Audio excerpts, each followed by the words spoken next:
நல்ல ஹெவியாக சாப்பிட்ருந்த டைமில் இந்த நான்வெஜ் எல்லாம் சாப்பிட்ருப்பீங்களா, அப்போ இந்த சுலைமானியை ட்ரை பண்ணுங்கள். ரொம்ப நல்லாயிருக்கும். உங்கள் செரிமானத்துக்கு ரொம்ப ஹெல்ப் பண்ணும். இந்த சுலைமானி 2 வகையான முறையில் செய்யலாம். வாங்க இன்றைக்கி ஃபஸ்ட்டு மெத்தடில் எப்படி செய்யலாம் உங்களுக்கு செஞ்சு காட்டுறேன்.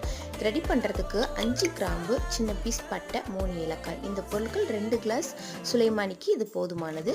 டீ ரெடி பண்ணுறதுக்கு முன்னாடி பட்டை, கிராம்பு, ஏலக்காவை இடித்து எடுத்துக்கலாம். அப்போ தான் எசன்ஸ் வந்து நல்லா இறங்கும். அதுக்கப்புறமா ஸ்டவ் ஆன் பண்ணி நம்ம ஒரு பாத்திரம் வச்சுட்டு இதில் 2 கிளாஸ் தண்ணி சேர்த்துக்கலாம். நம்ம 2 கிளாஸ் சுலைமானி தான் வைக்க போகிறோம். அதுக்கு 2 கிளாஸ் வச்சோம் அப்படின்னா அது கொதித்து வர்றதுக்கு கரெக்டாக இருக்கும். இப்போ தண்ணி நல்லா சூடானதுக்கப்புறமா தட்டி வச்சுருக்கிற நம்ம பொருட்களை உள்ளே சேர்த்துடலாம். சேர்த்துட்டு 5லேருந்து 10 நிமிஷம் நல்லா ஹை ஃப்ளேமில் கொதிக்க விடுங்க. அதுக்கப்புறமா 1/4 டீஸ்பூன் டீ தூள் சேர்த்துட்டு அதையுமே நல்லா கொதிச்சதுக்கப்புறமா நம்ம வடிகட்டிட்டு இதை குடிக்கலாம்.